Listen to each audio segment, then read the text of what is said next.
참 잘하셨습니다. 아유, 박수. 안녕하세요. 저는 HT공대 총괄위원장 원차덕이라고 합니다. 전직 초등학교 선생을 35년 했고 퇴직한 지 8년 됐습니다. 봉사활동만 열심히 하다가 어느 날 문재인 대통령이 탄핵 이후에 대통령에 당선이 된 거예요. 정치를 모르고 살던 저는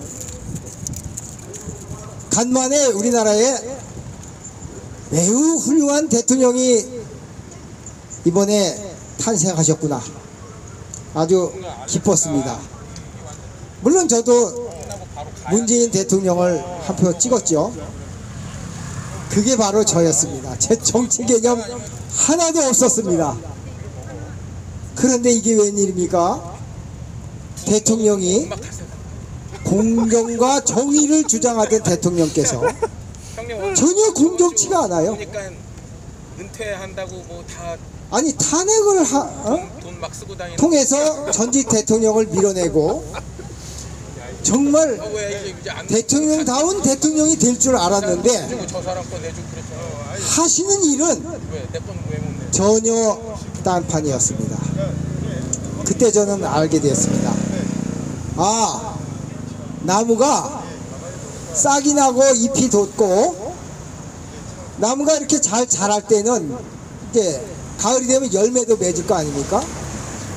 그 나무에 어떤 열매가 맺히는 걸 볼 때 사과가 맺히면 사과나무구나. 그런데 사과나무에 산에서 야생 산사나무 열매가 맺혔어. 그게 무슨 나무입니까? 산사나무죠. 문재인 대통령께서 하시는 일마다 이거는 나라를 망가뜨리는 일만 하시는 거예요. 안보를 무너뜨리고 국방을 무너뜨리고 자연을 훼손하고 에너지 정책을 잘못 추진해서 한전이 말도 못한 부채를 떠안고 국민에게 말도 못하는 전기세를 부담하게 만들고, 부동산 정책은 또 어떻습니까? 망쳤죠?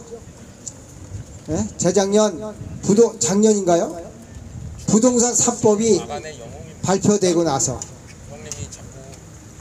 집값 땅값 말도 못하게 올렸죠? 청년들이 결혼할 수가 없어요. 왜요? 내 집을 마련할 수가 없어요.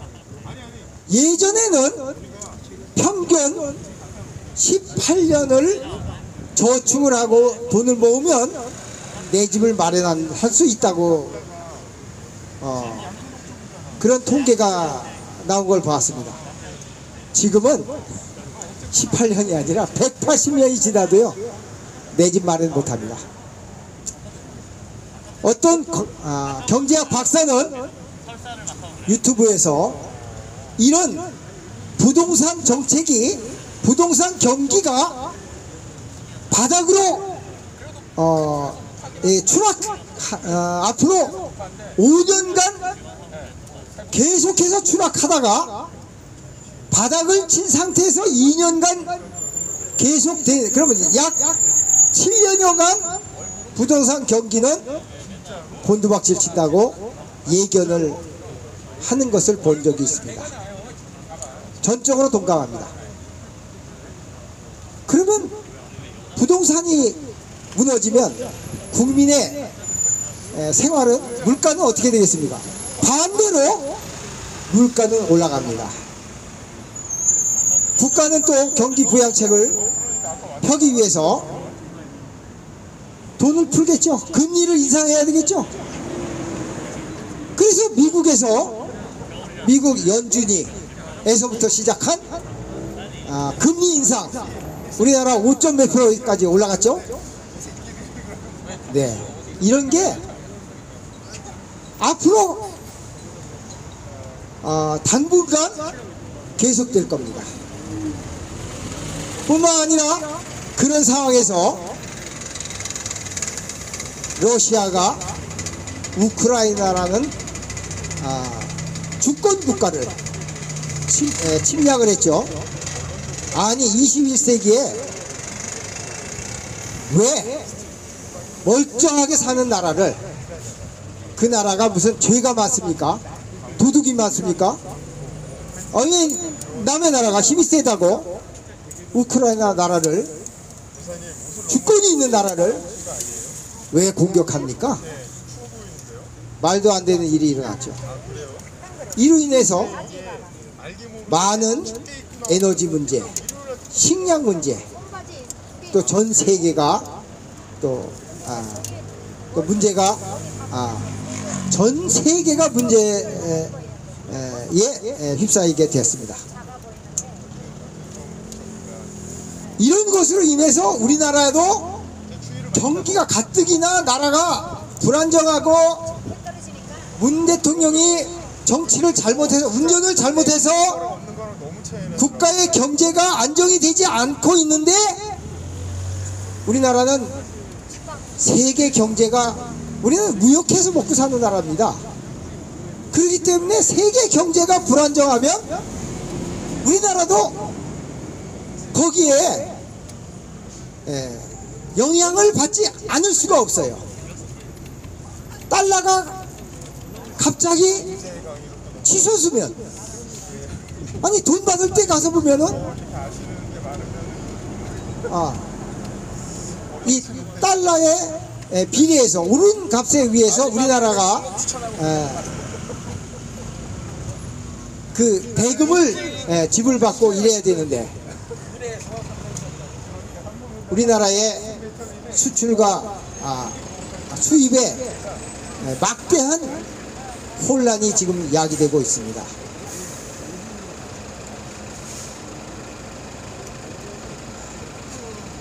경제 얘기는 그만하고, 그런데 이 문재인 대통령이 1917년 5월 9일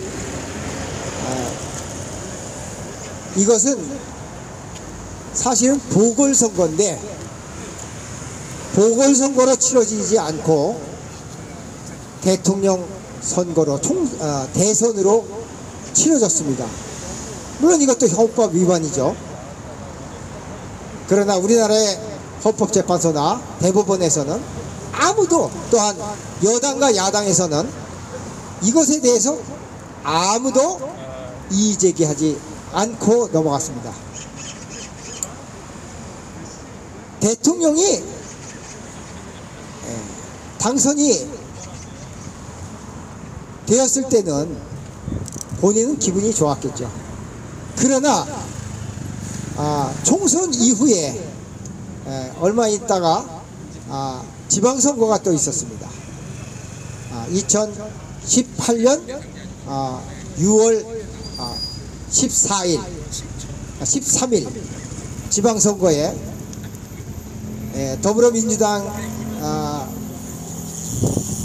출신의 소속의 지자체 단체장들이 전국에 거의 90%가 당선이 됐습니다. 왜냐하면 미국의 트럼프 대통령과 북한의 김정은 위원장이 싱가포르에서 극적으로 만남을 가졌기 때문입니다. 우리나라에도 이 사건을 통해서 이제 남북에 평화가 오겠구나, 통일도 머지않았겠구나, 이런 느낌을, 이런 생각을 갖게 된 국민들이 저뿐만이 아니라 상당수 많이 있었을 거라고 생각이 됩니다. 저도 그때 정말 대한민국에 남북이 이제 으르렁거리지 않고 평화가 오겠다. 이렇게 북한에 있는 동포들이 이제 먹을 것이 없어서 굶주리고 이런 일이 이제 더 이상 없었으면 좋겠다. 이런 기대를 잠깐 갖게 되었습니다. 그런데 웬 말입니까? 이런 일들이 이 5월 9일 대선이나 6월 13일 지방선거, 또 이어서 2020년 4월 15일 총선 때 드디어 더불어민주당 국회의원이 175석을 가져갔습니다. 물론 거기에 이제 새끼정당이 또 합세하고 또 정의당이 가세를 해서 180석을 능가하는 이런 아주 거대한 여당이 되고 말았습니다. 그리고 나서 문재인 정부 때 패스트트랙이니 뭐니 하면서 자기네 멋대로 뭐 이상한 법안을 만들어 가지고 국회에서 마구마구 통과시키는 것을 국민들은 다 신문이나 방송을 통해서 다 보고 들었을 것입니다. 저도 분개했지만 그 원인이 무엇인지 잘 몰랐기 때문에 그저 가슴앓이만 하고 분개만 했었는데, 수많은 통계학자, 통계학 교수, 또 컴퓨터 공학 전문가들이 4.15 선거는 부정선거라는 증거들을 마구마구 찾아내서 방송과 신문에서 발표하지 아니하는 것을 제2의 언론인 유튜브에서 수없이 목이 터져라 외치고 또 외쳤습니다. 그래서 저도 신문과 방송을 그때부터 보지 않게 되었습니다. 사실을 사실대로 발표하고 국민들에게 알려줘야 할 신문과 방송이 입을 닫고 눈을 감아버린 것입니다. 우리나라의 언론과 방송이 다 죽었구나, 큰일 났다. 그리고서 사실과 진실을 말해주는 것을 열심히 찾았더니 그게 유튜브였습니다. 유튜브에서 수많은 우파 유튜버들이 4.15는 부정선거다, 그 증거는 바로 이거다 저거다 가지고 나와서 실물 투표지를 보여주는가 하면 그 현장을 찍은 사진을 보여주고, 수많은 중앙선관위 홈페이지에 올라와 있는 버젓이 백주 대낮에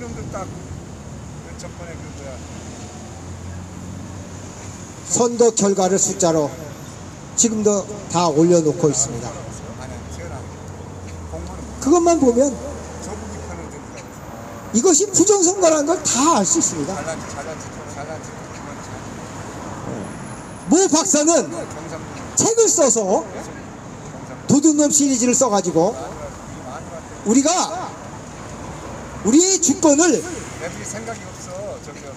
도둑질 당했다, 이런 주장을 하고 그 증거를 말하면서 도둑놈 시리즈를 써 내려가고 있습니다. 현재까지 도둑놈 1, 2, 3까지 나와 있습니다. 저는 이 세 권을 다 읽어봤습니다. 심지어 처음에 나온 도둑놈 1은 11권을 사서 한 권은 제가 갖고 10권은 지금 제 아끼는 지인들에게 나눠주고 있습니다. 국민 여러분들께서도 관심을 가지시고 의심이 나면 도둑놈 1부터 1, 2, 3권을 꼭 사서 읽어보시기 바랍니다. 지금 봐봐. 모르면 물어보고 이렇게 봤을 궁금하면 때 공부해야지. 있다는 것을 이게 사람이 느낌이라는 게 있거든. 국민이 근데 왜 알려고 하는 지식이 없으면 누가 뭔 얘기하면 망한다는 말이 있습니다. 문재인에 대해서 뭐 얘기하면 어떤 국가건 어떤 국민이건 어떤 민족이건 노무현이 그 국민의 지식이 낮아지고 지식이 수준이 땅에 떨어지면 박지원이 악한 자들이 나타나서 그 국민들을 사로잡고 국민들을 볼모 잡아서 강제로 권력을 빼앗아가고 언론에서 잘하고 지배할 수밖에 없다는 그런 이야기를 뭔가 좀 이상하긴 한데 책에서 본 적이 있습니다. 사이로는 부정선거인데 무엇을 빼앗아갔습니까? 바로 국민들이 내가 투표한 그 투표용지를 다 버리고 빳빳하고 법적으로 허용되지 않는 일장기 투표지를 누군가에 의해서 만들어서 대대적으로 대법관이 보는 앞에 K방역 그게 진짜라고 내놨는데 대법관이 거의 대부분 그거는 불법이 아니다 이렇게 판정을 내리고 말았습니다. 따라서 K 반도체라고 대한민국의 가서 대법관의 판단은 있을 수가 있는 잘못됐습니다. 기업을 갖다 K 반도체라고 뿐만 아니라 그것을 진짜라고 주장하고 대법관을 속이고 국민을 속인 국민들이 피의자 이재용이를 3번이나 선관위는 그러니까요.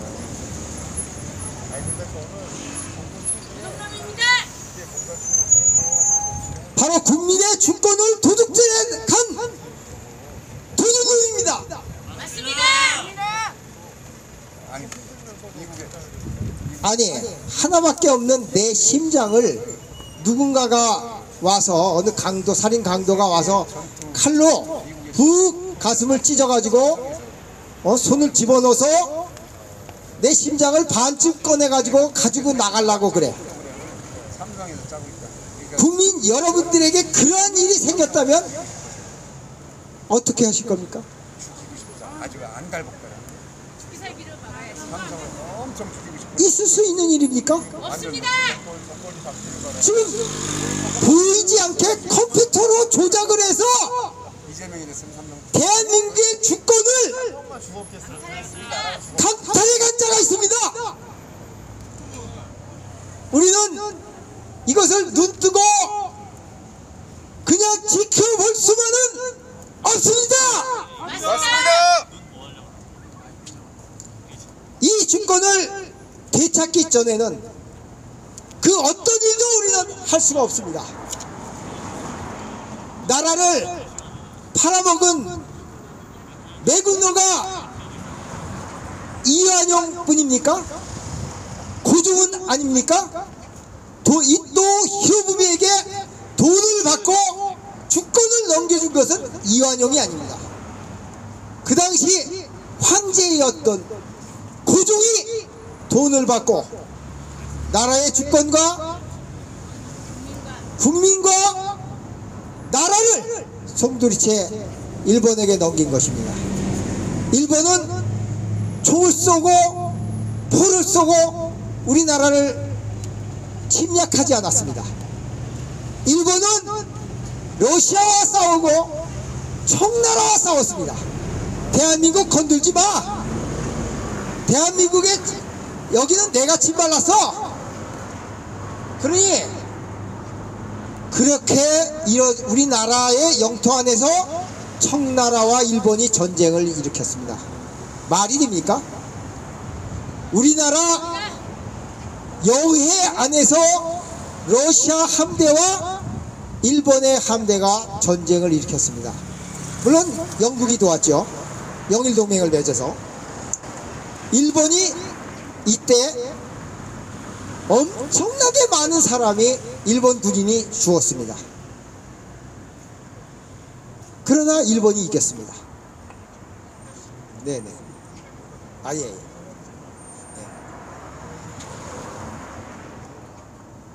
국민 여러분, 시민 여러분,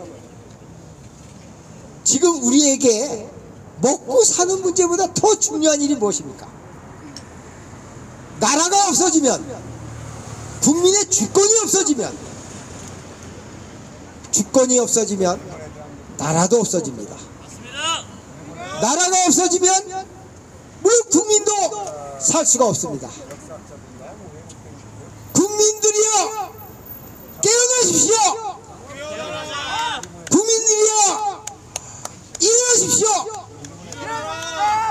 악의 무리에 대항하여 맞섭시다.